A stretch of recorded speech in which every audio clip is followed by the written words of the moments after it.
Ladies and gentlemen, welcome to Slamhub Wrestling. Myself, Suprit, and this is your AEW Dynamite review for what's the date? First First September. first September 2021. Joined by Ridwan. What's up, Ridwan? Hey Suprit, how's it going? Doing well, I guess. What's about you? No, I've been okay. So Could be better, but yeah. what you thought about Dynamite? It was actually a pretty well-paced show for my liking. Like some segments, like there were a lot of segments as usual. Like this has been a theme on Dynamite for like a month or something. But for what it was, I like nothing particularly felt rushed except probably the main event and a few matches here and there. Like a few matches were sloppy, some were just there, but overall I found it pretty enjoyable. What about you?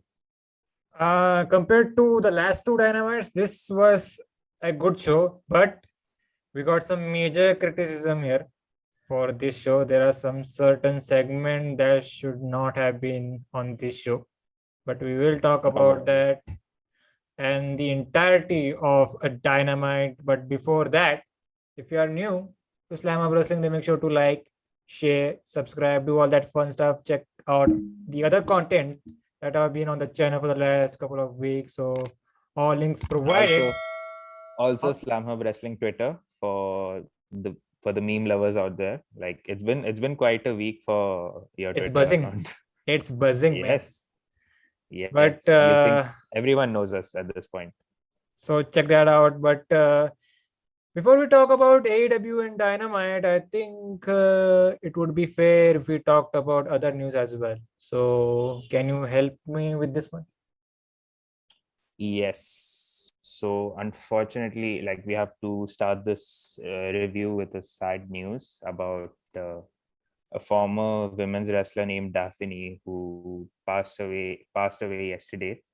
So should I give the full story to it, or At this point, everybody knows the story, and it's really yes, it would be very bad of me to do that. So like it's heartbreaking for me to even speak about it right now, because things like these are always close to my heart. And at the same time,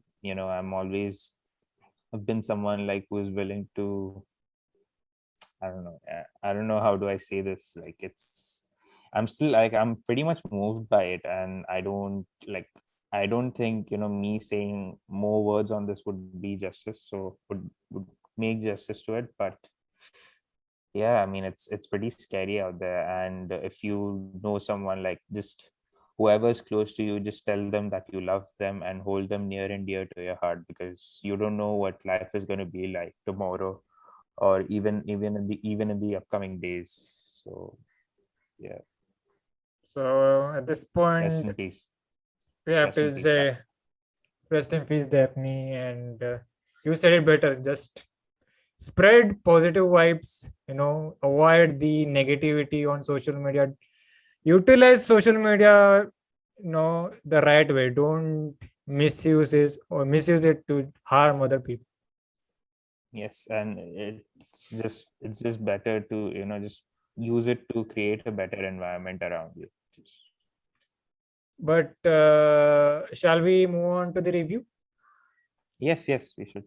So before we talk about this show, the crowd here brought you up this topic. The crowd was kind of dead, and it was a little shocking that this was a Chicago crowd. Yes, like I had a friend of mine who was attending these shows in Chicago. Like she's there for most of this. Shout out to Xenia, by the way, on Twitter. So yeah, she was part of the Why? show. Hey, wait a minute. Why didn't you go to Chicago? Because reasons. Oh man, you should have gone there. I wish I could, but not now. I mean, it's a dream to attend a wrestling. It's a dream to attend a wrestling show, as it is. So probably a Mania or a Wrestle Kingdom is like in my bucket list. At least you will attend the Qatar show. Let me try. Let me try sometime. But you were Like, saying. yes. Yeah. So she was part of the show, and she was saying like the crowd wasn't really hyped for most of the show because like, and it's very different that it's like it's a Chicago crowd, and they are known to be the most, the noisiest, the most rabid, the most raucous, any adjective that you could give for extreme, I guess.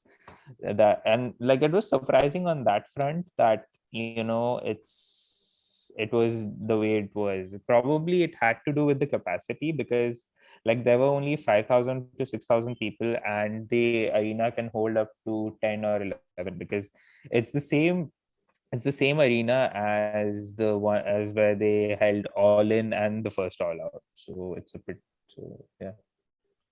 But let's see, man. I hope we get a hot enough crowd for the pay-per-view. Yeah, they would probably be saving their energy for the main show, because now you also have a live Rampage coming up. So that's it. And I was on the belief that it could be that they were exhausted by the dark matches, elevation matches. Yeah, like from what I've heard, that they usually record probably the first 2 hours of Elevation, then Dark, and then Dynamite. Or sometimes it is like 3 hours of 2 hours of Elevation, then Dynamite, and then Dark after that. Like they keep changing their structure of recording, if I believe. I mean, if probably, yeah. And now, speaking about that, have you heard the news about Dark, especially, is moving to Universal Studios in Orlando? I did hear about it, but I'm not sure how. Like this could probably help if they are like to have a better crowd. They want to make the dark show mean something, but it's a lot easier. It's a lot easier to record when the entire crowd is in attendance for one taping or a show. But the logistics are like, they still have to figure that out. But it's like it has both positives and negatives, because like you'll get a fresh crowd for such a show, but at the same time it's easier logistically for AEW to record all their shows at once. But it's a little tiring as well, for the crowds to sit there for an extra hour or so just to watch dark matches and Yes. elevation matches. Yes, I mean, probably the best way is to save most of it, or like keep most of your energy for Dynamite. Yeah, And and this they try not to give away most of like big matches on Dark and Elevation. I mean, rightfully so. But yeah, that's that. but this location in Orlando, Florida, this Universal Studios thing, it is kind of intriguing. Because it was the old home for TNA. It kind of gives you the vibe Impact of Zone. yeah, it gives you the vibe of old studio wrestling. Like even Tony Khan said it on his media call for All Out, that his idea is to give feeling of the old school WCW studio shows of Saturday night, something like that. Saturday night, yeah. Hmm. I mean, it So, would be interesting the way if they pull it off that way, because, and I think I don't seem to recall any other studio shows that they've done, like not them, but anyone else. Like I can't think of anyone like NWA. WWE, NWA. Yes, that's one. Would you count NXT as a studio show? Because I mean, during the Full Sail days, that is, or even. It's not a studio show, but I would say no, it's not a studio show. Probably, yeah. Because I mean they are in like one set location and It's no, stuff. no, no, no. I got the word. It's not a studio show. It's a closed gym show. Mm-hmm. Like uh, the actual indies, something that they are trying to show away from. But why are we talking about a developmental brand? Let's talk about AEW, Yes, yeah, the elite brand, so to the speak. elite brand. Of course, but so they kicked off with Proud and Powerful and FTR. This was a rematch from Fight. Was it Fighter Fest or Fight for the Fallen? Fight for the Fallen. So this was their second meeting. You know what happened in the first match? That big major injury to Cash Wheeler, and they also dragged out that story as well of Cash's injury. What does the future hold for FTR? They kind of worked the crowd here, to be honest. They did. I mean, it's very old school wrestling mentality of FTR. I mean, that's the way they operate. So it was good in that. It was good in that sense.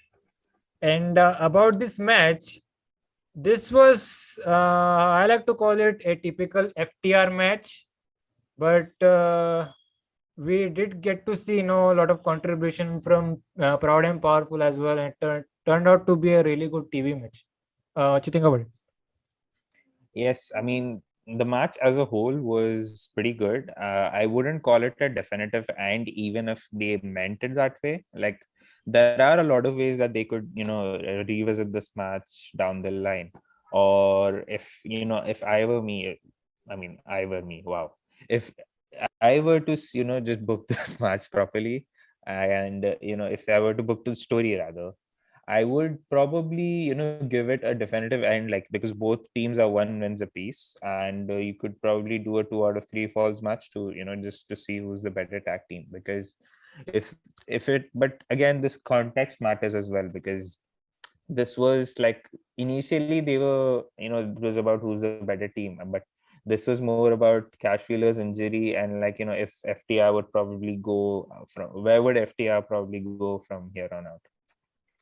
But and also the other thing I liked about it was they gave this match the free time, like if this was on a pay-per-view or something. Yes, I mean, opening matches do tend to work out that way to hype the crowd up. So, like, and it did its job, because the crowd, I mean, for the most part in this match in particular, I mean, the crowd was divided, first of all, because it's Chicago crowd. But at the same time, like, for a while, because right after this, there was a segment that we'll talk about, but the crowd was like pretty hyped for the first third of the show. Totally. But let's talk some highlights here for this match. Like early on, it was Santana and Dax Harwood, starting off the match. Then we would see Proud and Powerful in control. They hit a bunch of dives on FTR. So majority of this match, FTR were working on Ortiz of Proud and Powerful, and they did some spots here, especially involving Cash Wheeler and his injured arm. And there were some spots where he really sold that arm, like they even tried to recreate that injury spot with Cash, or was it the other team? I don't know. Do you have any recollection of that? It was it was FTR who was trying to hurt. They were working on Ortiz's arm for the most part, and they were trying to just give them, a taste of their own medicine, if that's the right way to put it. Because like, there was Harwood working on Ortiz's arm inside the ring with his, wrenches, and then there was Wheeler who was working for a bit.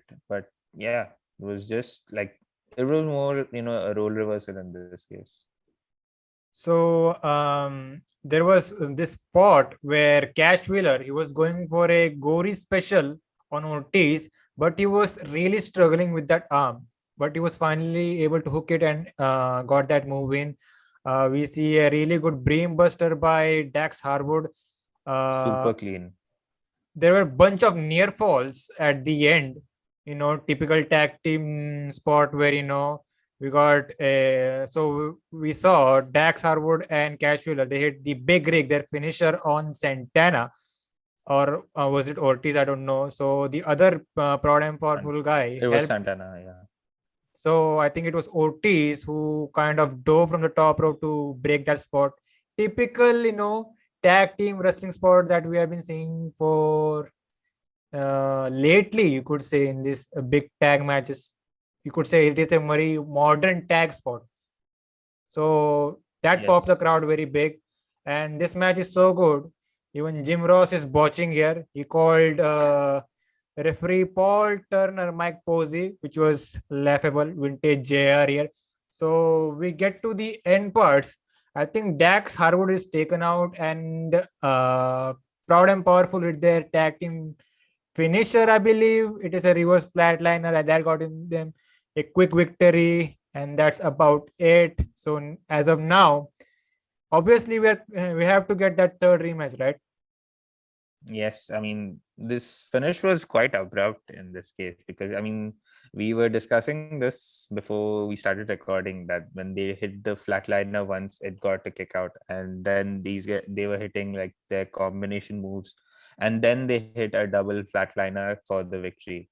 So they have to revisit this. I mean, that leaves the window open, but it's probably the matter of when.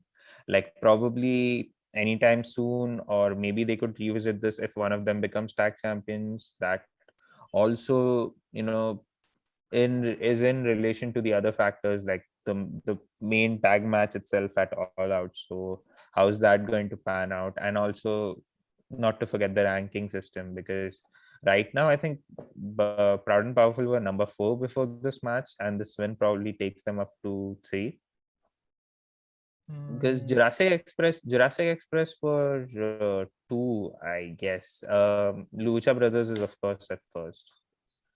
Jurassic Express now goes down the rankings because of the losses.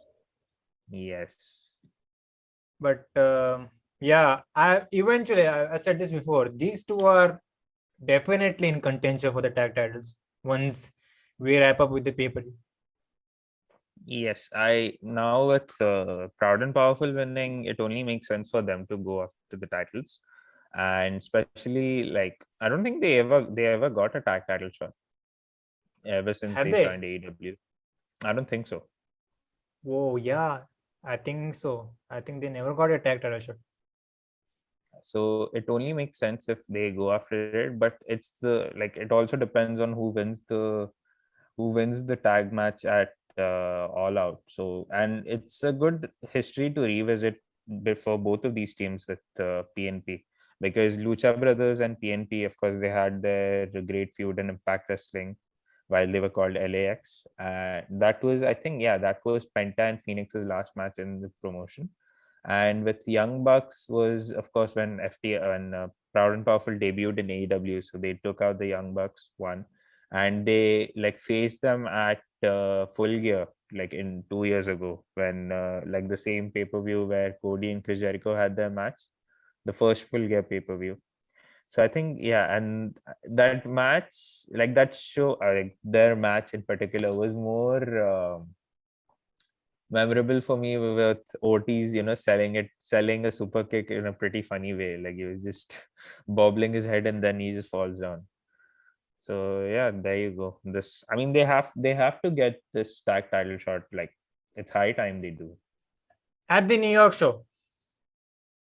Yes, it would be so much better that way. If they are probably wasting away, I mean, not wasting away, but if they are giving away Miro and Eddie at All Out, then they have to do this, because there has to be a New Yorker winning a championship at that show. Because, and it's what, 25,000 people in attendance, so they have to pull it off. Let's wait and see, man. Let's wait and see. But moving on, we had a promo segment involving 2.0 and Daniel Garcia. So I think they were kind of hyping up the match between Garcia and Darby Allin in this week's Rampage, and kind of saying that they really want to take out or soften up, quote unquote, Darby Allin before his big match against CM Punk. But speaking about CM Punk, so he was out to for a promo segment. Even here we got a uh, what's the word I'm looking for? Not a big reaction for Punk, Subdued. kind of. But yeah, CM Punk is here. Crowd is kind of trying to be as hot as the one we saw in the United Center. So he's cutting a promo here, and he was also, hyping up the match with Darby Allin, and he was kind of questioning himself whether he can still do it or not. And crowd was chanting, "You still got it," and you could see Punk, with a little smirk on his face. I love that, how Punk, gets the reaction from this crowd. Like for example, the way he did that thing with the yes chant last week. Yes. Like last week, though, he was completely milking it. Like the crowd went ballistic because it's CM Punk. And it's been 2 weeks that he's back, and it still feels surreal that he is indeed back in wrestling. And he's also quit MMA now. He's trying to become a full-time professional wrestler back again. So I don't know. It's like I'm just trying to pinch myself to believe it's real. But yeah, he was hyping up the match, talking about whether he could still hang in with the likes of Darby Allin or not. Then from out of nowhere, we see Daniel Garcia and 2.0. They jumped CM Punk, and I loved how they did it. Like the camera was on Punk, and all of a sudden we see Garcia and 2.0 showing up. It's like a fan jumped the ring and tried to attack Punk. So that I loved that. You could say what's the word I'm looking for? Shock factor or out of nowhere kind of moment there. So these three guys and are. it was good to Punk, good from Punk to acknowledge as well. Like he was just cutting a promo, and then he was just going there, and it was completely natural. Like he was just trying to address the crowd there, and then he just drops the mic and just beats them up. So and gets beaten up rather. So that was a good way they did it. Like just the little things in wrestling that always matters. What are the chances that was Punk's idea? I wouldn't be surprised if it is. Like whoever thought of it was really, it came off really great on TV. So like I said, these three are attacking Punk, going after the hot baby face here. Crowd is at this point asking for Darby Allin to show up, and he did. He got a huge reaction. He and Sting slowly walk to the ring, and we see a big brawl here. And Punk got physical, of course. He was beating up one of the 2.0 members, punching someone in the corner. And then this was a cool moment here. So all of the baby faces went for the finisher. Like Darby hit the coffin drop, Sting hit the Scorpion death drop, and Punk hit the GTS. Crowd goes wild for this one. And a really good segment at this point. We would also hear somewhat of a promo after this, where Sting would be the hype man for the match of Punk and Darby Allin. Sting also mentioned that it's kind of special for him that he's finally able to share a ring with CM Punk in some way or fashion. And he also said that seeing that this is a big match, he will not be playing a factor, that he will not be showing up for the match at the pay-per-view. So there you go. Really good segment. What do you think about it? Yes. Like it's got me completely hyped for this match. I wouldn't lie. And who would have thought, like, imagine being Chase Parker. Imagine being Jeff Parker from 2.0. 2 years ago, before he signed for WWE, like they were doing Indies and Chikara. Just telling him that you will sign for WWE, you'll sign for AEW after that, and you'll be the first person to take a GTS from CM Punk in 7 years. I mean, that must feel surreal, right? Like, but you should talk about the entirety of 2.0. Like, yes, I was getting to that. 6 months ago, these guys were on NXT doing nothing. They were doing jobs, of course, Live. but nothing much. Ever Rise Live or 205 Live, something like that. And 205 Rise, I think. Yeah, 205 Rise were what they were going for, which was quite quirky. And they would show up on NXT TV with coffee mugs, drinking coffee all the time. That was their role on NXT, and now they are being featured every week on Dynamite. Yes, they are getting jobbed out, but they are featured in a top spot with these top guys. I'm sure they'd be content with like putting over guys like Sting. Like, they must be marking out themselves. Like, if they have to put Sting, and they'll be like, it's a childhood dream come true, probably. And by the way, Daniel Garcia, man, like, look at this guy. Like, he's on the top of the world. Like, Yes. Tony Khan is really, gotten this guy's stock a little higher, even more. Like, with the AEW buzz, he's getting a lot of indie bookings now. He's also working New Japan now. Like, Yes. you He's will wrestling Jay White at their autumn show, right? New Japan, USA. Yes, I did see that on Twitter. And he's also facing Minoru Suzuki at an indie promotion while Yeah. he's coming to US. Yes, he probably will be getting slaughtered there. But other than that, Daniel Garcia, man, 3 weeks ago, I didn't even know the name who Daniel Garcia was. Yes, I mean, shout out to Daniel Garcia, by the way. And so this segment, I mean, there was a good line by Shivani. I think it was Shivani or JR, like 2.0 and Danny Garcia. They're punking out Punk, and while they were just beating them. And there was like the moment, like, of course, the main highlight was the Punk hitting his GTS and everyone else hitting their finishers. And it was good for Sting that when he mentioned that he's not going to be in Darby's corner, like, you just do the entrance with him, give him a fist pump, and then walk back into the ring. It adds a lot of gravitas to this match. Like, they're making this match feel like the main event, even though, like, you could, and there is a good argument to be made that this should close out the show, even if the championship is like the main thing, and they always do that. So it could go either way, and I wouldn't be against Punk and Darby closing out the show. Technically, they should close out the show, right? Yeah, I mean, for the moments in particular, yes, but I still maintain that the world championship should. But again, let's wait and watch. Wait, yes, yeah. I think the world championship Cage versus Omega should close out the show. They should, but I wouldn't be against Punk and Darby doing it either. Wait, I changed my mind. The world title match should close out the pay-per-view, because why? We need to see the final countdown.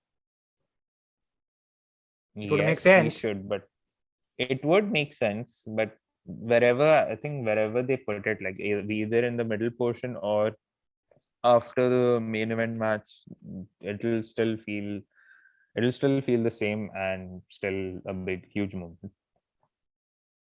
Let's see. But speaking about Kenny Omega and Christian Cage, they kind of had a video package of their world title match. Like, we see some guys talking about giving their thoughts on who's going over at the pay-per-view. Short and sweet. I think this should have been it for this match. We didn't have to see a lot of Christian Cage and Kenny Omega on this show, but sadly we did see. We'll get to that segment. But we had a sit-down interview involving MJF and Tony Schiavone. And right off the bat, Schiavone is, talking about his hatred for MJF.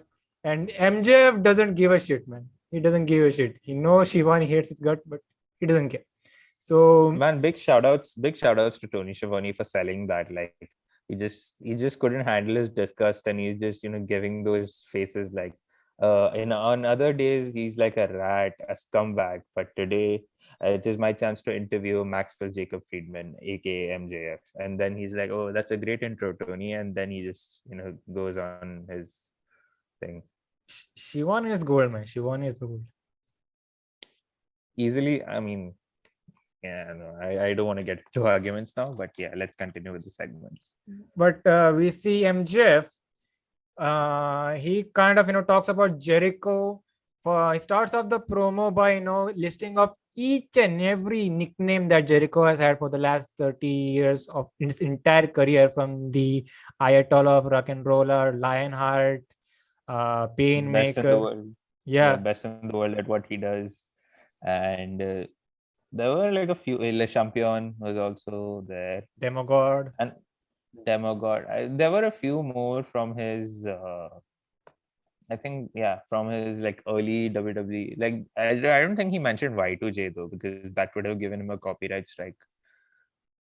But he started off by really putting over Jericho, and then he talks about their upcoming match with where he could potentially end the career of Chris Jericho once and for all. And really good promo by MJF. The segment was really good. Kind of, I don't know. They are trying their best to get us hyped for this match, but yeah, it's just there. Really don't know what to say about it.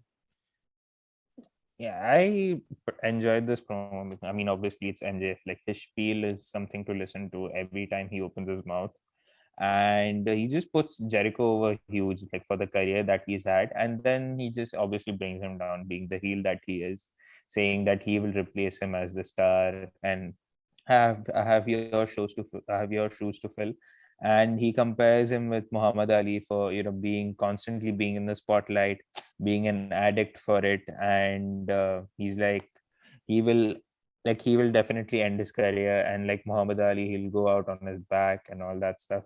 And it was like like the end of the promo was like a bit, I don't want to say, like he was out to kill Jericho. He's like something he says a line, and then and the death of your music, and then the camera like it fades to black, and then we head to the next match.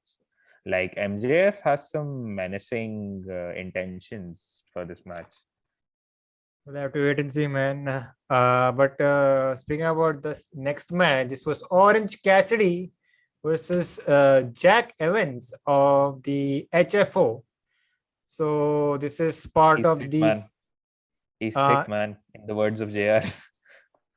so this is part of the Matt Hardy Orange Cassidy / best friends feud. Short little match here between these two. We would see a lot of standing switches from both these men, and of course some comedy spots.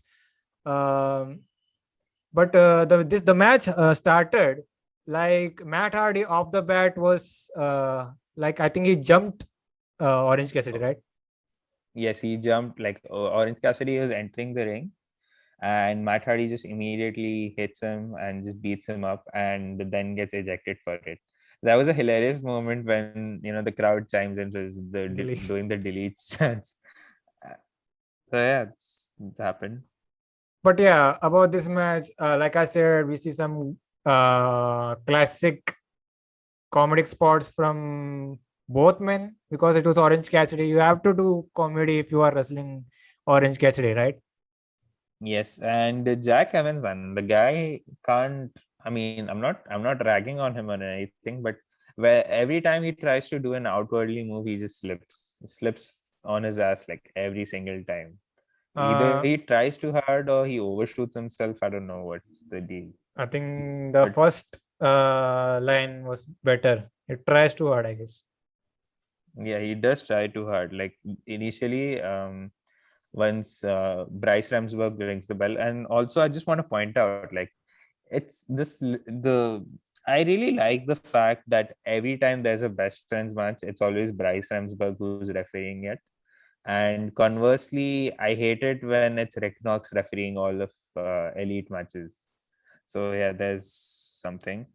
So yeah, this match just starts off and Jack Evans just does Jack Evans things. But like weirdly, he's been like he had his most of his game plan was more on, like he was on the grounded side of things. Like he was putting in more locks and holds instead of going for his usual shit. And there was like a few moments, like there was a German suplex from the top rope that he did, which it was good, but I don't know, OC landed awkwardly on his shoulder, so that was a bit scary. And there was something that he did, like something like a whisper in the winds of sorts, and it was called it the sky twister kick. That was pretty cool. And I mean, the match. So the match itself, okay. The main show went into a commercial break, and like for those of you who are watching Dynamite on TNT or the stream of TNT rather, they were like the match ended in the ad break. So people who are watching fight, so obviously we got to watch in full. So like OC locks in the inside cradle for the victory, and this was just before the show goes back on air. So that was like a sly win from Orange Cassidy, and the Jack Evans is still, he's still in disbelief, and he's complaining to the referee of losing in the way he did. I think he was more mad about the ad break though, but I digress. So Matt Hardy comes after the match. He just beats down Cassidy, and he brings his backup, his posse of guys, the rest of the HFO, and they beat up Orange Cassidy, and then Chuck Taylor and Wheeler Yuta tries to save the day, but even they get beaten up until Jungle Boy's music hits, and both Jungle Boy, Luchasaurus, and Marco Stunt, they come to save the best friends.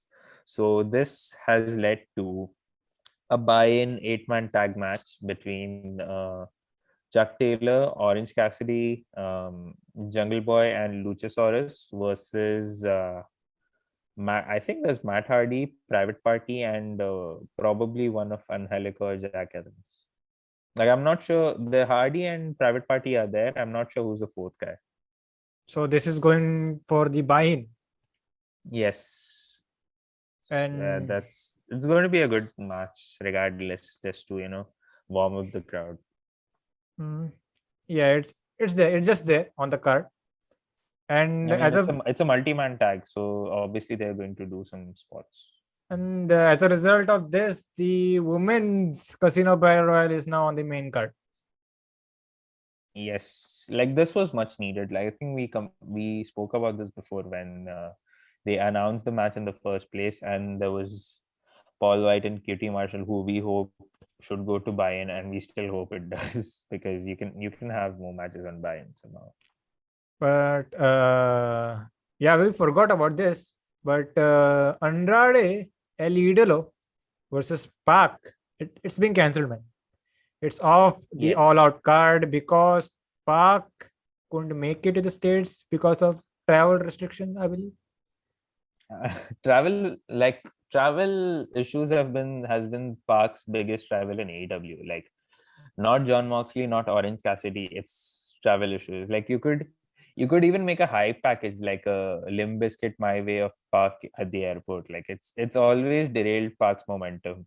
Like first it was when during PAC and Hangman Page, then PAC refuses to job to Page. I don't know what was the deal. Like this was for the first Double or Nothing, and then after that, like I think there was a brief moment like in early 2020 as well that PAC had travel issues and he couldn't make it for a show, and obviously there was COVID, and after COVID also there was like a moment where he couldn't make it. So like PAC's travel issues are very well documented in AEW.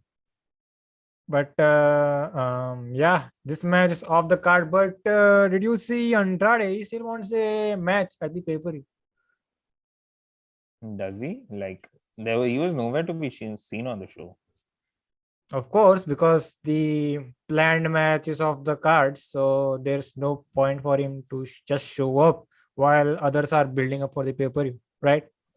Yes. So like why was he still asking for a match then? And where did he ask for? I think he's a little mad that he won't be making the pay-per-view. So he just threw in a tweet that he wants someone, I believe. And then Sammy Guevara, he didn't mention Andrade, but he kind of said that there is still chance of, stealing the show.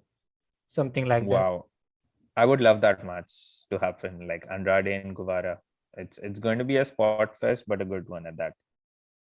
You could do that, or it won't hurt if you took this match off the cards completely. You could do Andrade versus PAC anytime. Or you could probably, bring in a surprise name, but that'll spoil the surprise moment in the first place, I believe. Spoiler, we got some surprises for All Out. Lot of surprises, by the way. Yes. But Hit me with those if you want to. one is, of course, Brian Danielson. Another Yes. could be we could see someone show up at the Casino Battle Royale. At this point, these It's two are the obvious. Yes, it won't be much of a surprise if the Casino Battle Royale participant, the Joker card, shows up, because it's been very well reported that it's going to happen. But let's see, man. Let's see. Where were we, by the way, before we talked about this Andrade Yes, stuff? so after Orange Cassidy versus Jack Evans, we just finished that. So yeah, that is we're going to have an 8-man for the pay-per-view and nothing much. And by the way, I sense something that the main program is Cassidy and Matt Hardy, right? So why I do mean, I suspect that they're going to do something at the Hardy compound?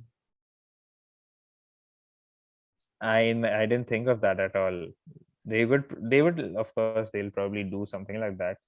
And they'll throw it out. I mean, throw it at Dynamite itself, probably, or like given what Matt Hardy's gimmick is right now, it would be something money related for sure. Because any like the previous two best friend feuds were like blown off on Dynamite in a pretty like in a hardcore style match. Like first was with Proud and Powerful was that brawl they had, parking lot brawl, and the second was the Arcade Anarchy was what it was called, with Miro and Kip Sabian. So this will probably be something money related. I don't know, but if it's at the Hardy compound, I don't know what to expect, but I'm going to enjoy it regardless. We'll have to wait and see because doing another rematch, like you have to have some stipulation, right? Yeah, you have to have some stipulation, and given that if it's Hardy compound or whatever, there's going to be some crazy shit involved. Let's see. But moving on, we had a package for the TNT champion Miro and Eddie Kingston. Yes. Eddie Kingston brought up a really good point here. I think this is the story of that Miro is little immune to DDTs. Like that's his kryptonite, if I'm not wrong. That's the real phrasing, right? Yes, the DDT is his kryptonite and his neck, and it was a good way to bring it up because Miro did have a neck surgery before his main roster debut. He was out for like a year and a half while he was in NXT. Hmm. I didn't know that. So that was like something, it caught me by surprise, and it was quite logical of them to address it. And like there were some zingers, or probably like zingers isn't the way I would put it, but yeah, so Kingston basically starts off like, hey, I'm going to target your neck is your kryptonite, and you're so susceptible to DDTs, I'm going to try it. And then there was this very killer line from Eddie Kingston. He's like, take my hand, we will walk through hell together. I mean, that defines badass. And of course, given the power of Eddie Kingston on microphone, it had to be something like that. And there was a good comeback by Miro, like classic Miro fashion. He's like, the only place I'm going to lie down is to my wife at a hotel room after a victory. I mean, come on.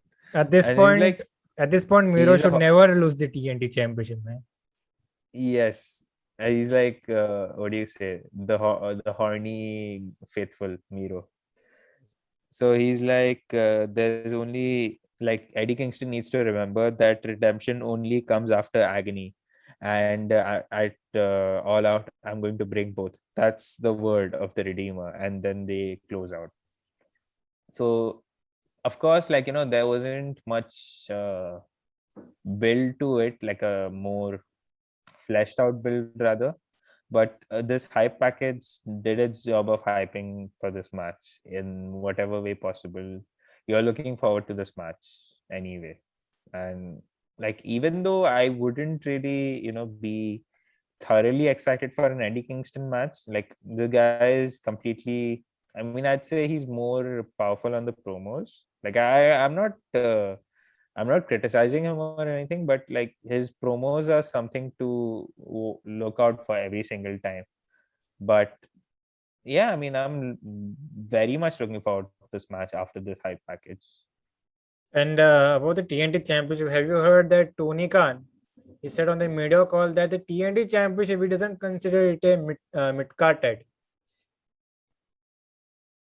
And that's like, even Cody was basically saying that it's not a mid card championship, and it's, I don't know how to put this up, but it's also like, it doesn't have a ranking system in particular, so anyone could challenge for the title at any point of time, which is actually quite nice.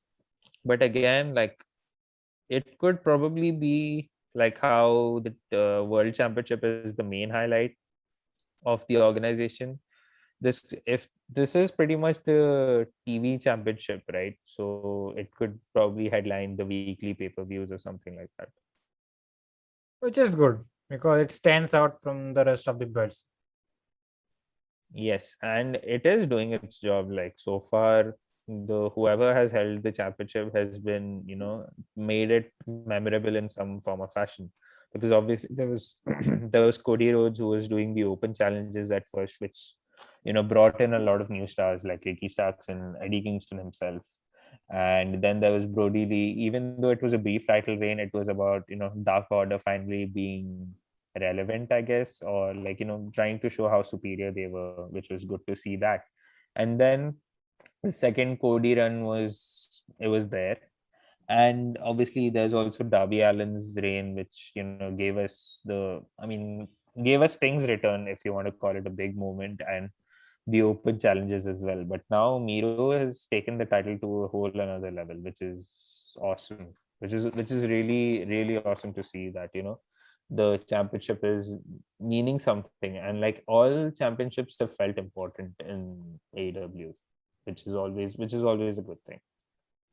But moving on, we had a package for Moxley versus Kojima.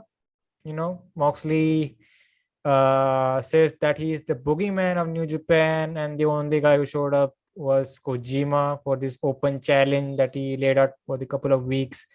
And basically the same promo that we heard from last week. Yes, it was a montage of like, it was last week's promo in audio, but montage of both Mox's time in AEW and New Japan with all their highlights and Kojima's few matches here and there.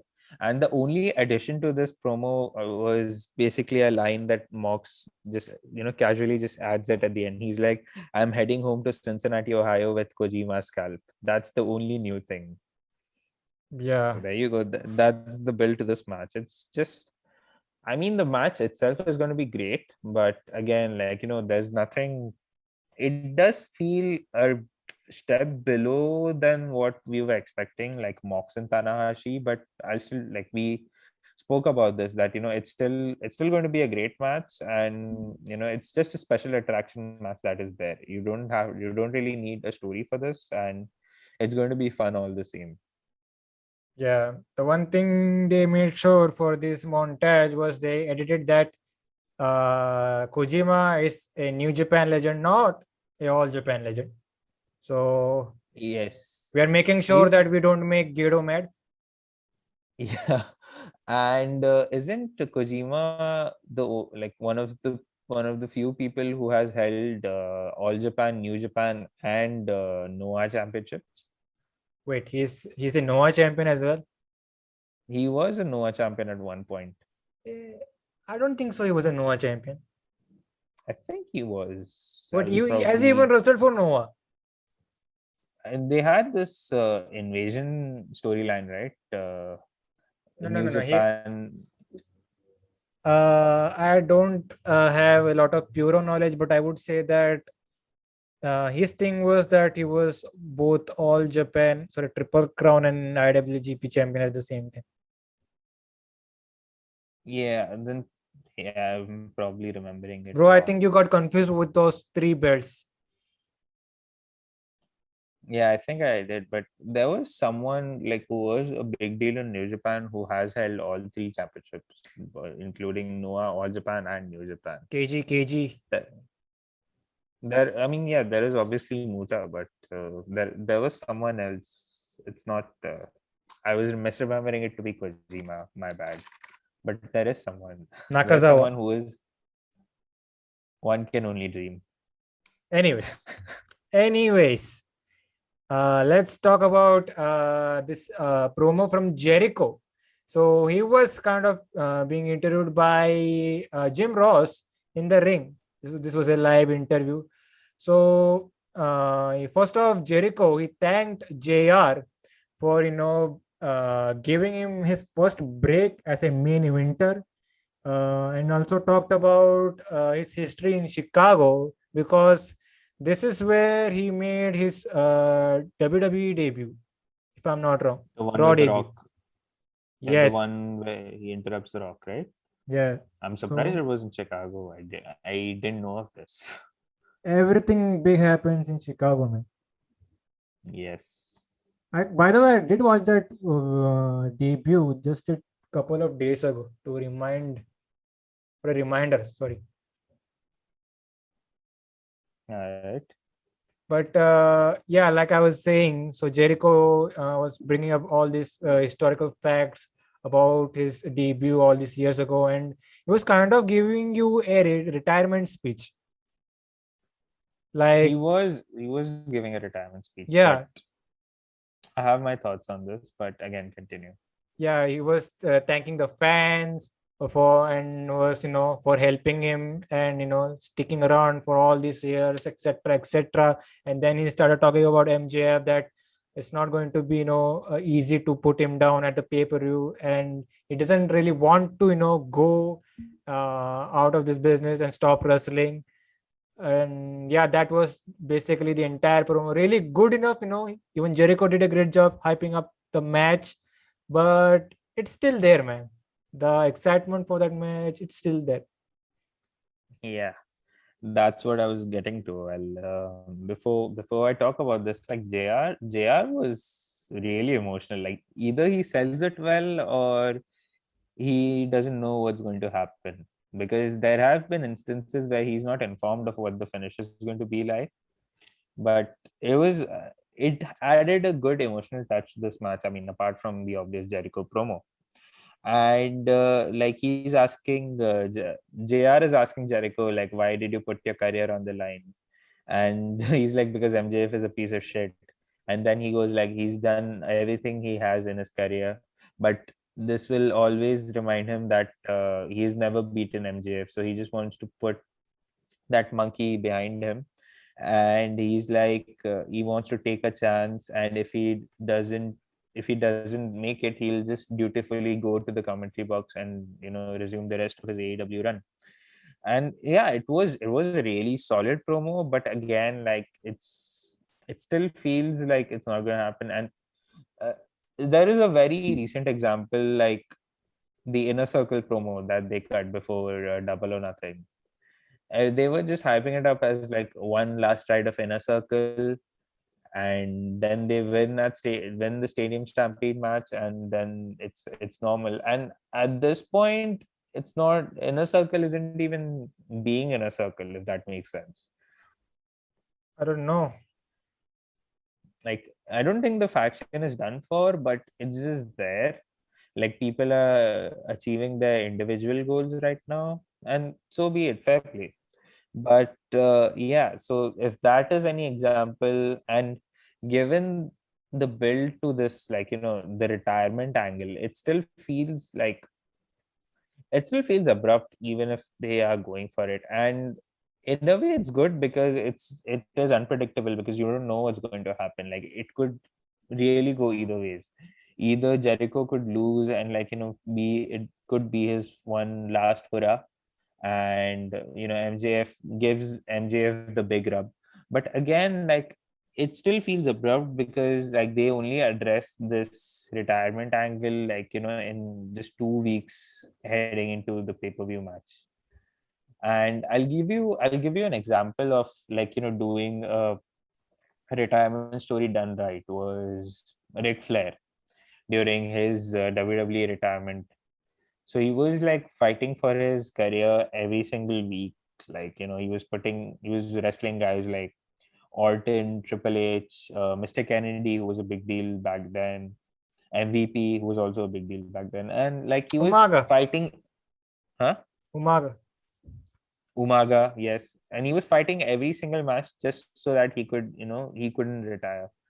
But if you compare it, and that was so well done. If you compare this to this Jericho story, I mean, it just feels like very abrupt, like it's just happening for the sake of it. But again, like probably it's in kayfabe, like I had mentioned, this could be like a ploy from Jericho because MJF is undefeated against Jericho and he knows he can beat him. So probably Jericho just trying to suck him in and just like give him the beating of his life. I don't know, like I'm just curious. I'm just more curious than excited for this match. Like, what are they going to do and how are they going to do it? But the interest is just You give me an example. I will give you an example. Shawn Michaels hit me. versus Undertaker, WrestleMania 26. Yes, but it still had like a good amount of build to it. Like they probably, let's say a month is there. Like, you were approaching, like, it could happen. Jericho, like this is still 2 weeks, and 2 weeks is like very less to actually do a retirement angle, in my opinion. But yeah, man, this whole Jericho versus MJF thing, it's the feud that never ends. Yes, it's been literally going on for a year. Like when MJF and Jericho, the story started right after last year's All Out when MJF wanted to join the Inner Circle, and now at All Out, everything is going to end. Like Hopefully. this story, hopefully. I Why mean, are it we is saying going to hopefully? end. Why does this end?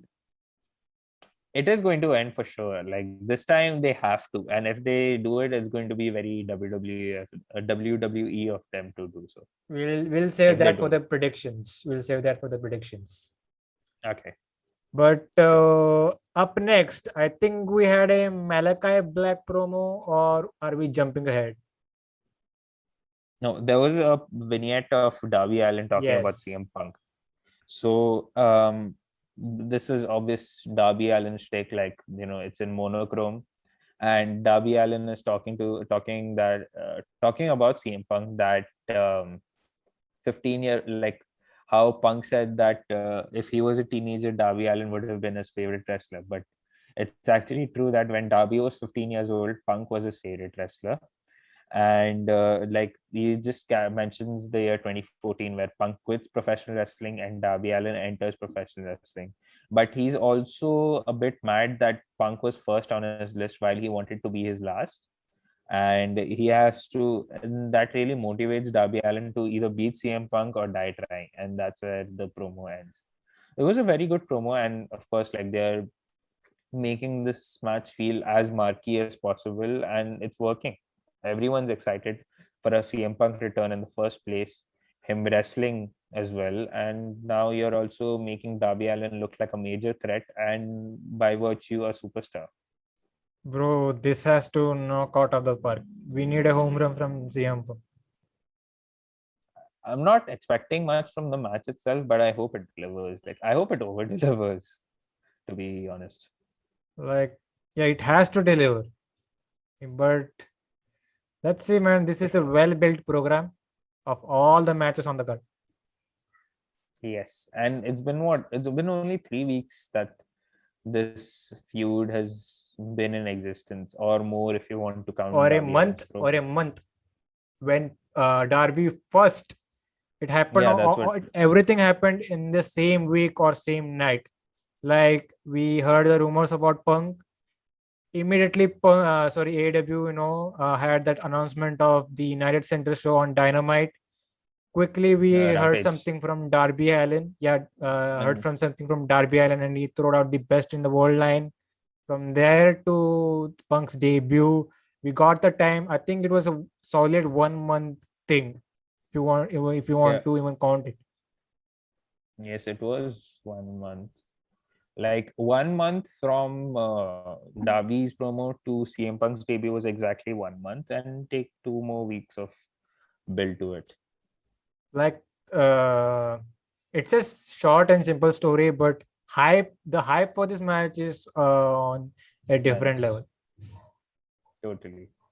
So looking forward to that. But let's talk about Powerhouse Hobbs versus Brian Cage. We have talked a lot about this team task thing that is been going on for months now. So we see Hobbs being jumped by Brian Cage, and yeah, we did eventually get to the match. I wasn't into it until we got to the end where Cage really started to pull off those big moves, and nothing much. We did see interference from Hook with the leather pants, and That's Hook right there. we also saw involvement of Ricky Starks. So he blasted Brian Cage with the FTW belt while the referee was distracted. So Hobbs hit a Emerald Flosion, surprising, for the win, and that was it. Uh, Good, right outcome, I guess, for Hobbs to get the victory. I don't know, but still, no Yes. interest for this feud. I mean, I am enjoying this feud for a lot of different reasons because I mean, I love Team Taz, but again, like the execution has been very flat and hilarious for all the wrong reasons. So, like the match never really kicked into a second gear. It was like your methodical, slow, plodding match. Like it was just there.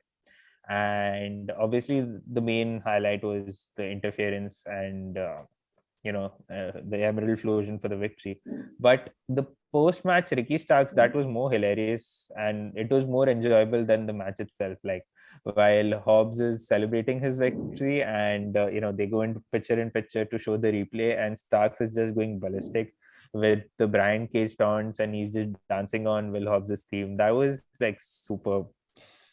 But yeah, I mean, this match was there. There was nothing much to it. Like it was just there to hope. Sorry, Hobbs going over was the right outcome. Yes, because see, while he was doing his entrance, he was number 4 on the rankings, and a win like that would push him up the card. And for example, if Omega retains the championship from Christian inevitably at All Out, and from this to the full gear pay per Pull out?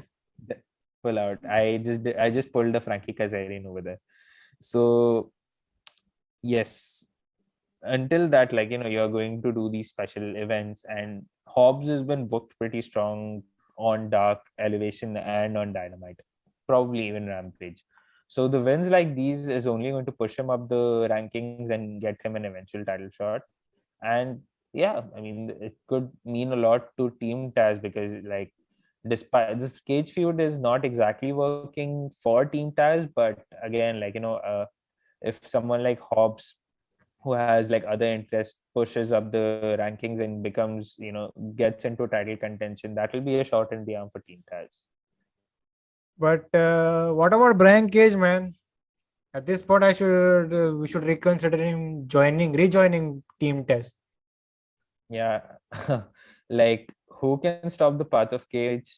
It's boredom, because I'm not really enjoying Brian Cage over here, because Brian Cage in Impact, like as that babyface monster, that worked superbly. It's just not working over here in AEW for me. Like he's just there. Like obviously the bigger the bigger attraction is Ricky Starks. Like he's penciled in, probably tipped to be a future world champion. Like the guy has got it all, and he's only getting better in the ring. He's only 26 or 27 at that. So he has like a long career ahead of him, and he like I said, he's only getting better. And there was a line, like it actually rings true, when when Team Taz betrayed Brian Cage, and there was a line by Starks that he said that you couldn't rub off an ounce of charisma in my presence. What makes you think you're going to become a star after 18 years of being in this career, being in the wrestling? So it's actually becoming true, because Brian Cage there's nothing interesting, there's nothing really going for Brian Cage at the moment, where everything is about Ricky Starks and how he's tipped to be a great success story later down the line, unless some major fuck up happens there away from the ring. Brian Cage got carrying crossed. He did get carrying crossed, but again, like who's really counting that? But at But least at Brian least Cage you can do something with Brian Cage at this point. yes, and he doesn't have to wear a shitty costume to get over. That's true. That's true. But did I mention that Hook was in leather pants? You did. Okay, then. So I wanted to inform the simps out there. Yes, the hookers. Good one. Good one. Okay, shall we move on? We were talking Yes. about this Malachi Black promo. He was addressing the thing that happened between him and Lee Johnson, where he decided to leave the ring. He kind of said that he wanted to spare Lee Johnson, and he reminds us about the whole thing with like what he did with both Andersons and Cody Rhodes, and the same fate will be for Lee Johnson. But the difference is, it was a quick death for the other three guys, but this will be a long one, something like that for Lee Johnson. So we are getting this match at a Rampage. So there you go. So yeah, there's going to be a murder at Rampage, and it's not going to be a quick one. Yes. Oh my god. Man, Malachi Black, the presentation of him has been top notch. Like you could say, AEW didn't go the Miro route with him. Yeah, of course, you didn't have to go the Miro route with him, because I mean, Miro by himself has a bit of a goofy side in him. You could address that. They tried doing that, but it wasn't really working out. And obviously, it could have been probably for the long run. Like once the Miro is detached, he was on his own. He's going to become a monster, and he has become a monster. But for Malachi Black, I mean, you can't really pull off goofy shit with something like this. He has to look like a killer straight from the get-go, and he has been. He's been like, how the fuck did WWE miss the boat with him? Like, man, sleep is their competition. You have to remember that. Right? For true. But sticking to AEW, we had a Well, yes, it was a promo from QT Marshall. He had the factory members, Anthony Ogogo. No, it was Nick Comoroto. No. It was Nick Comoroto, Aaron Solo, and some other dudes. I don't know who they were. Who are they? I don't know. But they were there. They were getting a natural heat. By the way, QT Marshall really does a great job, getting that heat. He's a pro at that. He is. I mean, by virtue, looking at QT Marshall, obviously, like, I don't mean this as a disrespect, but if you look at QT Marshall, obviously, like, people were first impressions were negative. Even when, like, last year he was in that tag match with Cody and all versus the Dark Order. So at that point, everyone was like berating who he is, but now he's just owned that heat and just using it to good use. So fair play to Kitty Marshall on that. So what he does here is that he calls out Paul White here, and Paul White comes out, and the second botch of the night. Second botch of the night here was Jim Ross continuously called him Big Show. Big Show. I mean, I don't blame him. I myself call him Big Show. So we are even JR. It's okay. At this point, you should buy the trademark name of Big Show. They still have to sell some merch. It's fine. Let's see. But Paul White came out, and one by one he was taking out these unknown members of the factory, and choke slammed Aaron Solo, I believe, or someone else. Yeah, And he chokes. yeah, He like Aaron Solo was jumping on him, and he just gave him a slap, and then he gave him a choke slam after that. But the main highlight of this is something no one saw coming. It's the okay. So basically, like QT Marshall gets a chair. Like he's outside the ring, he's getting a chair, and the Gun Club come to Paul White's aid and try to be in his corner. So we got a reunion of Shoguns. That was good to see. And was that a thing back like in the day? yes, it was. I don't remember that. So that's basically like QT Marshall is getting a chair, and Billy Gunn just takes it from him while they're trying to show that they're protecting Big Show. Sure. Yes, Yes. I'm Jim Ross here. So Paul White is going ahead and like while he was trying to address QT, and then Billy Gunn hits Paul White with the chair on the hip, on the surgically repaired hip, and we see a heel turn from Gun Club. Like it's the heel turn of the century. No one saw it coming. Like this was not on our 2021 bingo card.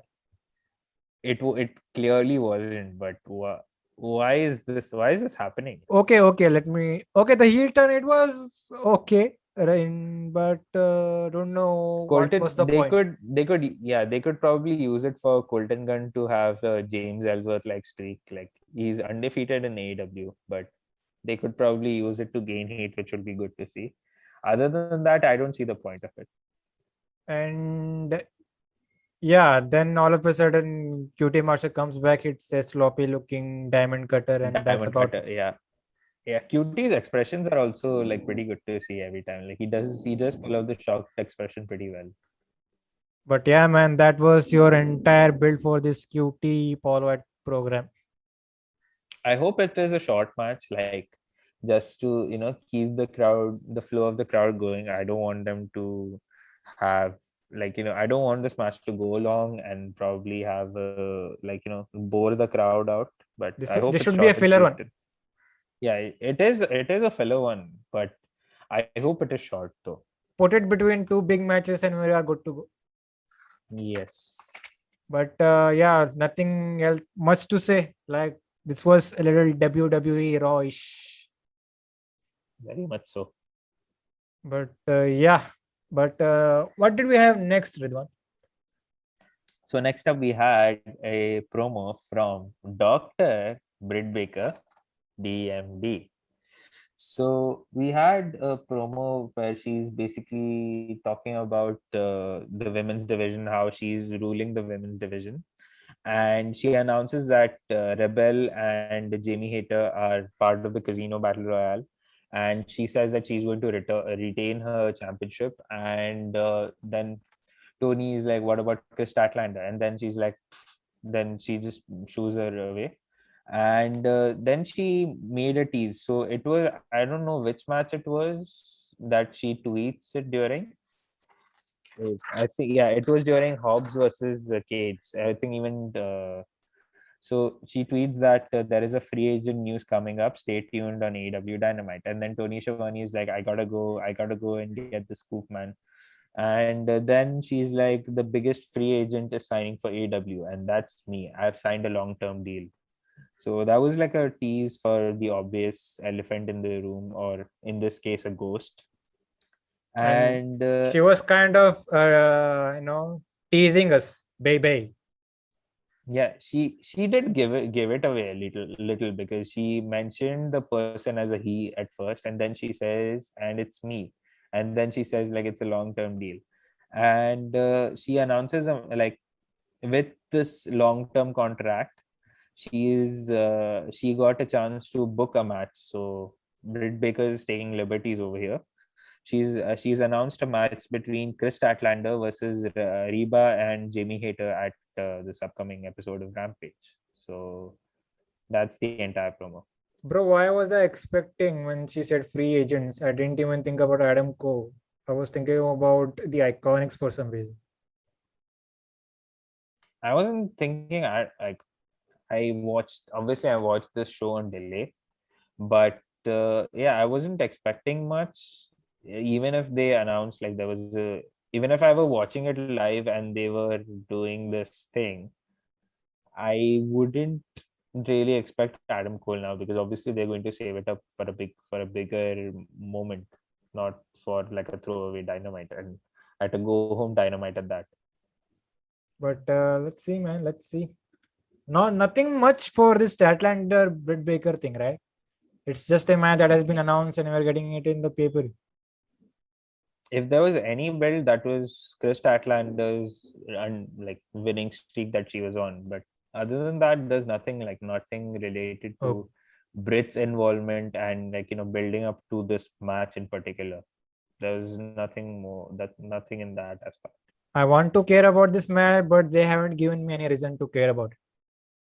Yes, and the only proper build, like if you want to count, was Statlander rushing to Red Velvet's 8 twice, and this match on Rampage. Nothing apart from that. Nothing. Nothing much. Nothing much. That's been a thing for Britt Baker's feuds. At least the Red Velvet thing could say has been a peak as of now in this whole title reign she has. Yeah, her reign has been pretty nice so far, but it's going to pick up later, hopefully. We are waiting for Thunder Rosa. That's why. Yes. But Hopefully let's someday. But yeah. Let's wait and see. Let's wait and see. But moving on, we had Penelope Ford versus Ty Conti. So this match came about as a result of what happened in the last Rampage, where Penelope got involved in this Ty Conti Bunny match, where Bunny and Penelope are now partners. Like she paid Penelope for assisting her in that match, something like that. Oh no. She Contract. hired her to help her in the casino battle royale. The Casino Battle Royale. So that's the story here. So this match was not into it, just like the crowd. The crowd was a little but as we went to the end, crowd really got into it, and we also got a this is awesome chant, which is great. Yeah. And by the way, Ty Yes. Conti, I would put her in that red velvet list. Like she hasn't done much. She's getting slowly better as she see a lot of her on TV. Yes, I would say she's come leaps and bounds from her time in NXT. Like she was there sort of, but ever since coming to AEW, she's improved tremendously. Like I think she had a couple of title matches for the NWA Women's Championship and also for the AEW Women's Championship. She over delivered in both of these matches because I wasn't expecting much. But now I've literally come to a point where I expect her to do really, really well. And she has, even if her matches, like the past couple of matches, including this one, were were a bit sloppy and a tiny bit uninteresting, but she's done really well for herself. Like she's improved like so much. So the way this match started was a little like on Rampage, Ty Conti was the dumb baby face. On Dynamite here, we see dumb heels on both Penelope and the Bunny. So The Penelope. it started a while to this match to really pick up. By the way, these kicks from Ty Conti are just sick. Like that can literally knock your head off. The Sheamus broke. I remember Sheamus broke, like knocking someone unconscious with his broke kick. But yeah, that's a topic for another time. But yeah, her kicks really look like it could Like kill you. yeah, so she will hit multiple of this on Penelope. Penelope did have some spot. She did a really good looking Muta lock, and by the way, a lot of Muta offenses. Like she does a lot of great Muta moves. Yes, she is clearly inspired. Like how Ty Conti has been inspired by Shibata matches. She's looking after great Muta. So we have like a good history over there in some form. So this one turned out to be a really good match where Bunny was getting involved in the final parts, and she got taken out by Penelope accidentally. Then we saw somewhat of a roll-up pin from Ty, and that got her the win. Post-match beatdown on Ty Conti by Bunny and Penelope, and we hear the music of the Dark Order. Crowd popped big for that one. And when Anna Jay came out, even a louder pop. So while this was happening, the dumb heels that I was talking about, Penelope and Bunny, they stopped, they beat down, and even who's that? Ty Conti, she stopped selling forever. Sorry, stopped selling forever. Like that was little off, but yeah, both the heels are out here. So Anna Jay is back, and we also learned that she's in the Casino Battle Royal. So there you go. Yes, it was a huge return. And obviously, like, she when she got injured, like she got out because of a shoulder problem, and she was expected to be out for a year, more than a year, in fact, and she recovered in less than that. So which is like pretty good to see, and it's always good to see Anna Jay in some capacity. And there was like an emotional reunion of KJ after the beatdown, after she's returned. So yeah, it was a really cool moment to see, and it's always great to see her back. And her being in the Casino Battle Royale also does add like a lot of, I don't want to say star power, but like a lot of value to the match itself. And it's on the main card, so probably I hope they give her like a good amount of time to show what she's capable of, because she has improved like a lot in a short span of time, and she's only getting better. She's only my age, like she's 23, I guess. Yeah, and But she's doing wonders. yeah, she has been good. At least she's over. The other Yeah, part, she is over. it will come off easily. Like, but comparing her to Ty Conti slightly has improved a lot in ring wise. Yeah, she has improved, like I mentioned, and she even did a Misawa 4 round, dude, and she did it pretty well. Ty Conti. Hmm. But let's see, man. Now that I was thinking that maybe they pull out Anna Jay as the Joker for the Casino Battle Royals, but that is out of the way now.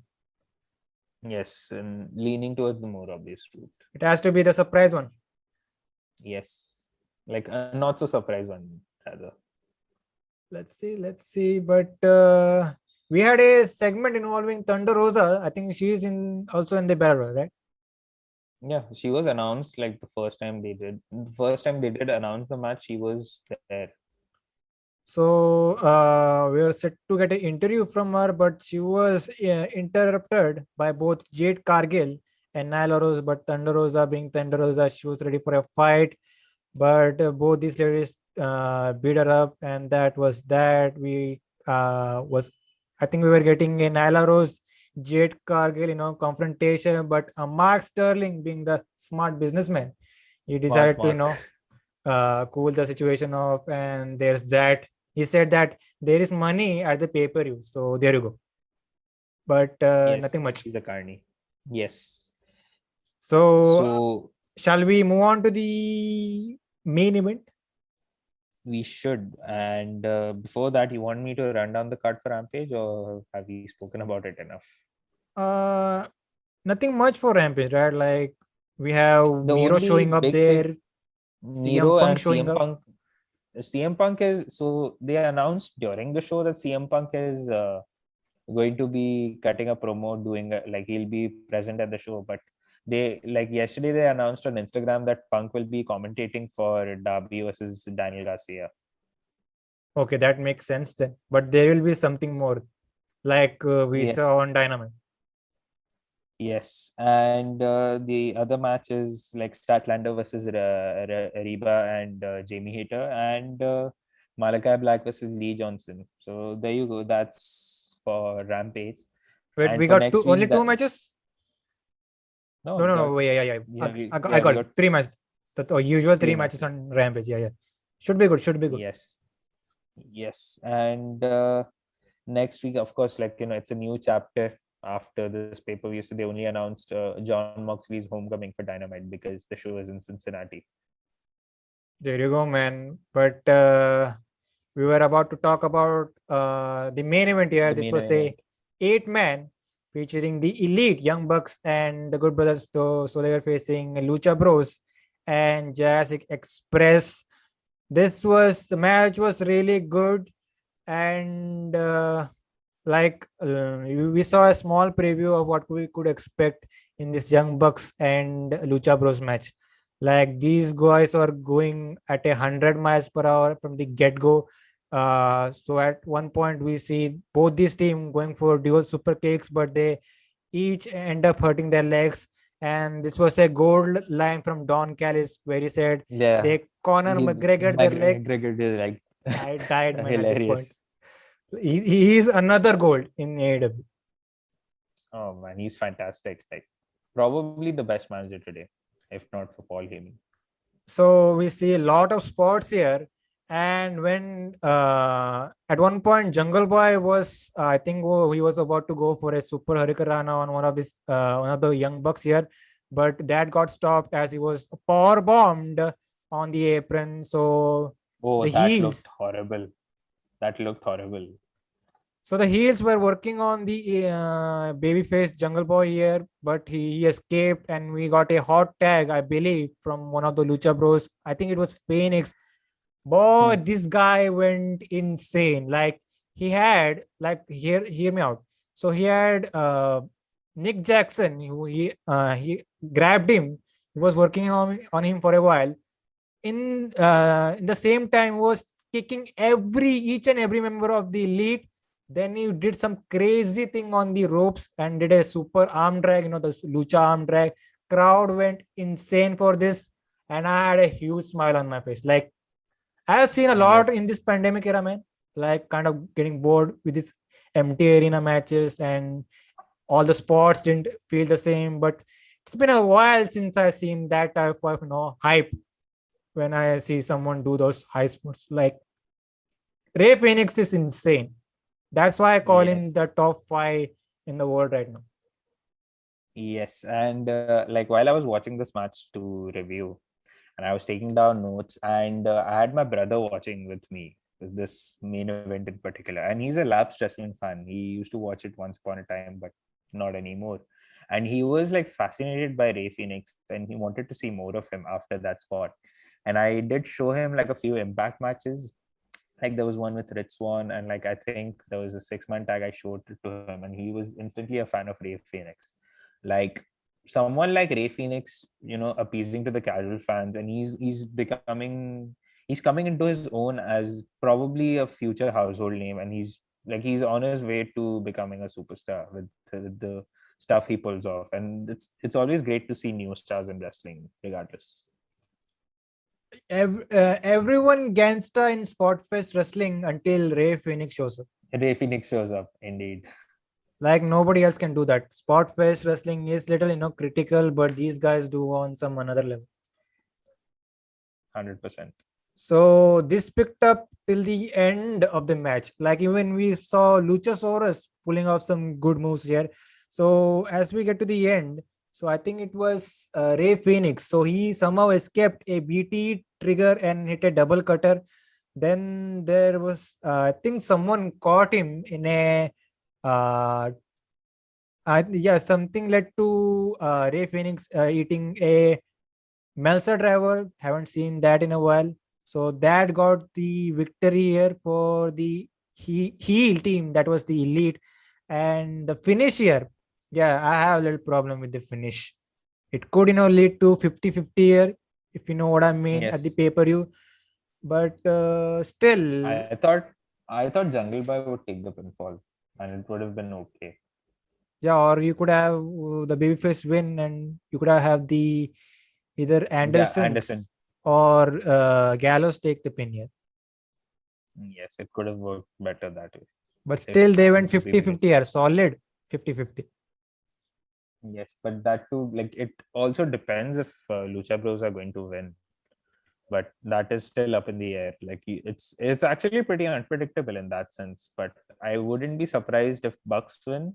But like I hope Lucha Bros win. Like it would be better if they do, but again, like let's just save that for predictions, I guess. Okay, so at this point, I'm not really into the finish here. Match was really great. So I think it was right time to go up the air. Then Kenny Omega showed up and they all started beating up the baby faces here. And Kenny Omega's stick in this entire post-match beatdown was, "Hey, Mike, hold the mic, beat down. Hey, Mike, Nak, hold the mic, beat down." That was his whole stick. So this all led to Christian K then came out, but even he was taken down by the elite members. So then Kenny Omega on the mic, he said that he now has the controls, pointing out to Don Callis that they have the controls of the steel cage. So I think it was Don Callis who ordered someone to lower the steel cage. So the steel cage is down.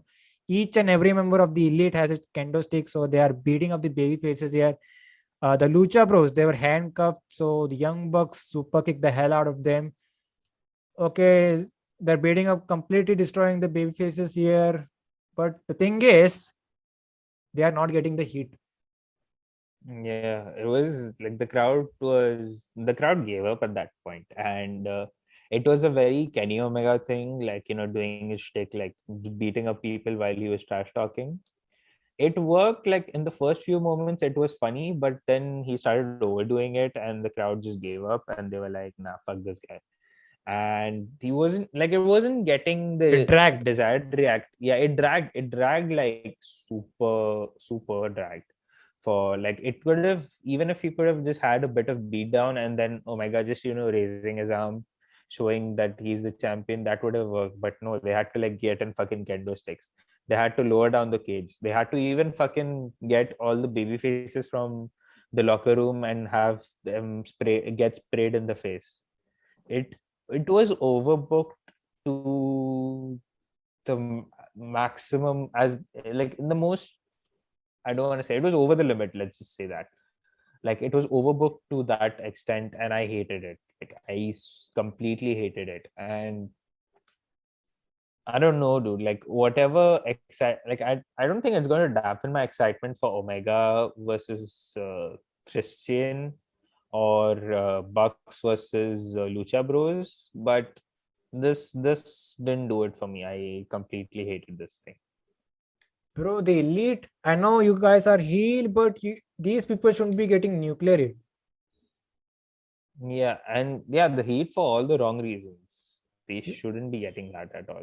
Like, I never noticed this. Like, these are the heel that really want heat, but people really don't want to hate them.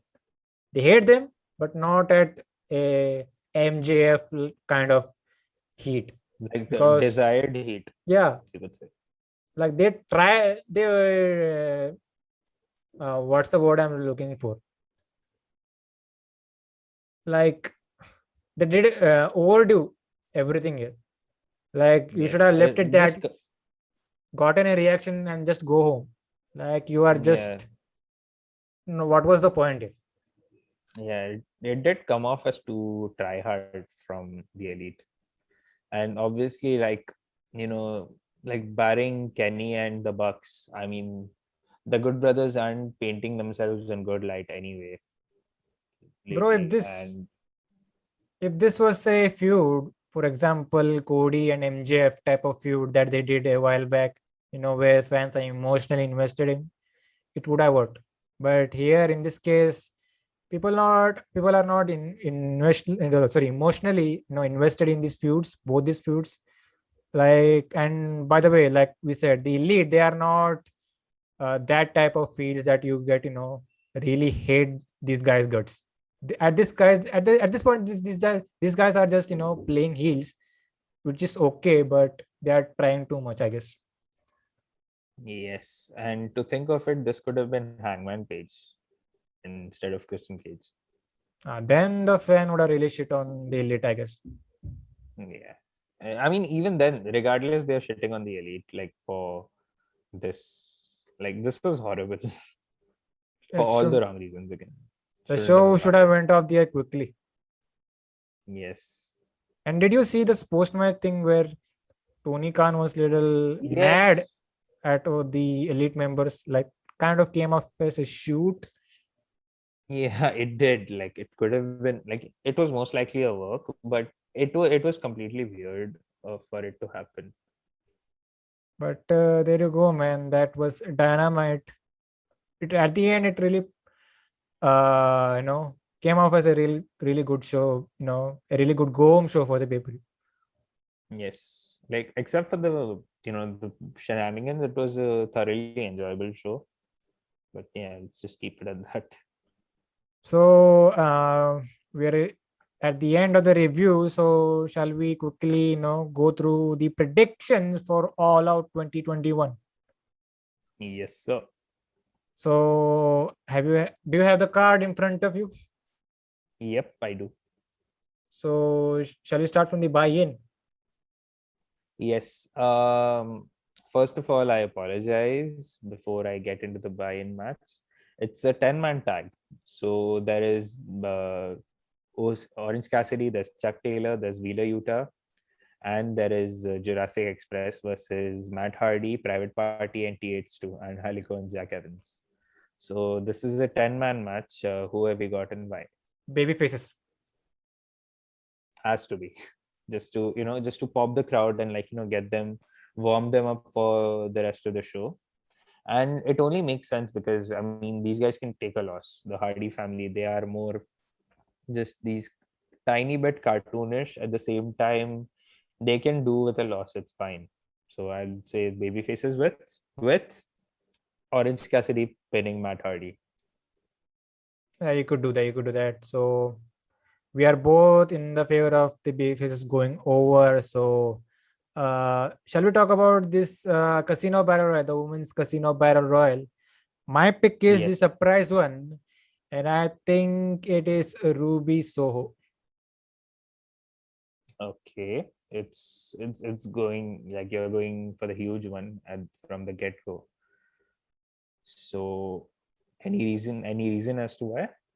Um, just give it, like you could give it to anybody else, but at this point, if you want quote unquote new challengers, why not give it to someone like Ruby? Yes, the Joker card, so to speak. If I'm not mistaken, like I might be diverting from this, but the first Casino Battle Royale they did in 2019, the first All Out show, wasn't Mercedes Martinez the Joker card at that time? Yep, she was.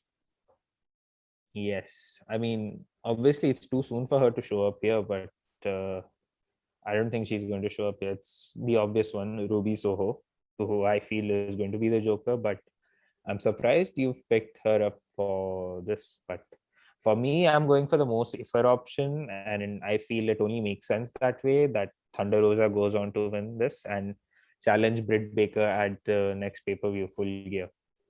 But yeah, but problem is you got little more time till Full Gear. At least Britt Baker will be making at least 2-3 defenses before that. So one of them should be Yes, the casino winner, because yes, Thunder Rosa is already ranked number 1. So yeah, probably. Yes, you're right. And the Casino Battle Royale doesn't affect the rankings, so you're right in that aspect. But I don't know. I'm still sticking to Thunder Rosa because I think it makes sense that way. But given that you've mentioned, I'm still having second thoughts. So can I pick an alternate winner over here? go ahead, Uh, pick the Conti. surprise one, man. Who? Ty Conti. You want Ty Conti to win? Okay, Yes, I hope she did. okay, that's a good pick. But John Moxley versus Satoshi Kojima. Moxley. Moxley. But It's going to be a good showing for Kojima, but it's Moxley's night for sure. hope this is a really good slap fest, meat fest, whatever you Yes. want to call it. Yep. Paul White versus QT Marshall. Paul White with a quick squash. Paul White it is. Darby Allin versus CM Punk. this is a very interesting one. Like, this is also a match that can go either ways. And for my this thing, if AEW wants to bring in more casual viewers, it still can go both ways, because if someone like Darby beats Punk, they're going to make a star out of Darby, who's already getting there. But if Punk beats Darby, like, it's just to draw in more viewers for AEW in the long run. But I would go for Darby, because they are playing into CM Punk's, he's wrestling after 7 years. Can he still go? Can he still be the old CM Punk? And there is a lot of storyline potential if CM Punk loses here, and, just trying to find himself back and getting into the win, and, like, building his own win-loss record from there. Yeah, great points there. I would say let's give it to CM Punk, because Darby Allin is already on the Mount Everest now. Punk already put him over there before the match even Yes. began. And if we get a really good match, Darby Allin is breaking through the stratosphere. Like, he's going to Yeah, be put on rocket another strap, level. a rocket strapped to him. Yeah. brother. So let's give Punk the victory here. You can build up And it's something. Chicago, and it's also Chicago. It's going to be hell if Punk doesn't win. Maybe. Darby Allin is already a winner, man. Yeah, So regardless. But I'm I'd say give it to Darby. I mean, for my predictions, Darby. Your prediction is Punk. I'm predicting CM Punk to go over. Moving on, we have Dr. Britt Baker, DMD. So this is for the Women's Championship. So she's facing Chris Statlander. Who you got? Baker, for the obvious Baker. reasons, because they really have to galvanize her title reign in some way. And even if, like, I feel this match is going to deliver. There is both are like pretty good workers, and like, this match should probably help like make Britt Baker's title reign feel a lot more special from here. And obviously there'll, like, she'll be open to new challengers, and if Statlander wins, they're going to put a lot of damper on whatever future plans they have. And obviously, like, Britt Baker is someone, like, they're clearly building the division around, and she has to hold it for a long time. So obvious choice here, Britt Baker. And DMD. we have the TNT title match, Miro versus Eddie Kingston. Another obvious choice, Miro, to retain the title. Yes, probably. I mean, I'm honestly torn on this, because like, the feud itself, like, barring that hype package, the vignette that they had, it's not really into a lot of weeks. Like, it didn't really have much of a time, so they could revisit that, like how we had been predicting over these weeks, to have Miro win this, and save Eddie Kingston's moment for the NYC show. So I'm torn on this, because even if they pull the trigger on Eddie Kingston, it wouldn't be too bad. But I'm also thoroughly enjoying Miro as champion, so even I'll go for Miro then. What else? Am I forgetting some matches here? Young Bucks versus Lucha Bros inside Steel Cage for the AEW Tag Titles. This is also a pretty interesting one, because like, people have been getting sick of the Young Bucks, and there is, like, a history between Lucha Bros and CM Punk at All Out. They had their ladder match to a couple Lucha of Bros years and ago. CM Punk. Sorry, Lucha Bros and Young Bucks, man. Like, it's early in the morning. I need to get a hold of myself. I'm so sorry. But yeah, I think probably it's like the last time, I think the Lucha Bros won it versus the Bucks. They did get the win in the last All Out. Oh, sorry, in 2 years ago. Yes, and they could probably do that, because, like, the Bucks's interference factor is eliminated. They won't have any outside factors helping them. But at the same time, Young Bucks would probably get their win back. And if you're giving Lucha, like, either way, the better next contender would be Proud and Powerful. I hope they are. and it will make sense that way. But again, like both of these teams are worthy of challenging them. But I don't know. I'll pick the Young Bucks on a safer option. Who have you got? I don't want to, but I have to pick the Young Bucks. And yeah, if that's the case, then whatever you did on Dynamite, you made Lucha Bros look like more of a geek. Yes, and they have been looking like geeks for a while. But unfortunately. this match, so I'm picking Young Bucks, but this is going to be match of the night. Has to, right? Like who else is going to top this? Completely.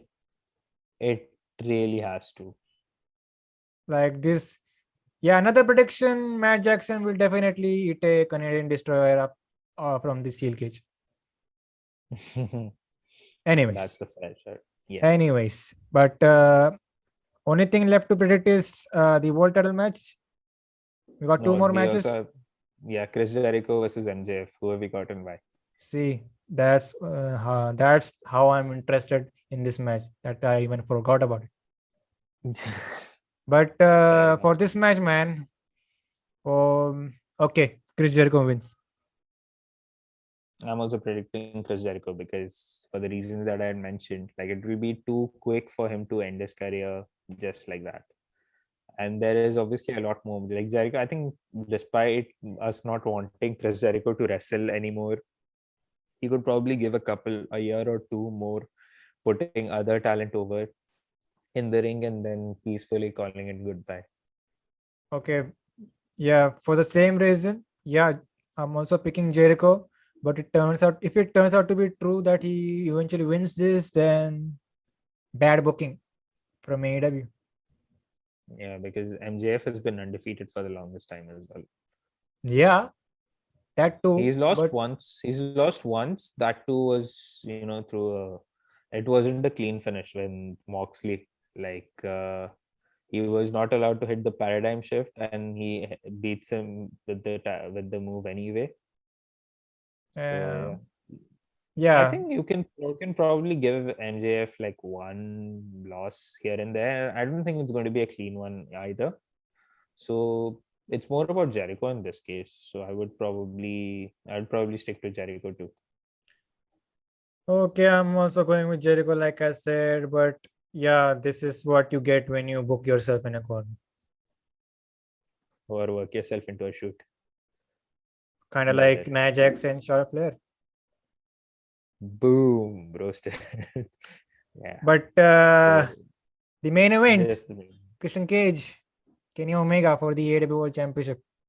Omega retains. Omega, hands down, because there is obviously a bigger fish to fry beyond All Out with Hangman and possibly Bryan Danielson, and obviously you have a lot more other title contenders coming up. So yeah, those were our predictions for All Out 2021. And I want you guys to, drop your predictions in the comment section as well. But on that note, Ridwan, wait, before we sign off, why did I forget this? I had in my mind to mention this. So did you notice in the Brian Cage Will Hobbs match that Brian Cage hit a FI, right? Yes, deep sea diverticulitis. What is that name? I know. It was completely out of left field, and given someone who does the move and who actually had diverticulitis, it's pretty weird. I think we will leave it to that. And before we leave, mention your thoughts in the comments below. Okay. So where can these guys find you? So you can find me on Twitter and Instagram at rid_aman. And if you're watching this in video form, you can see it right here at somewhere in the corner, probably the left or right side. You figure it out. And you can find Slamhub Wrestling on Twitter at SlamhubW, Instagram at Slamhub Wrestling, and you can catch this review on Anchor and Spotify as well. This was the AEW Dynamite review, and see you guys next time. Adios.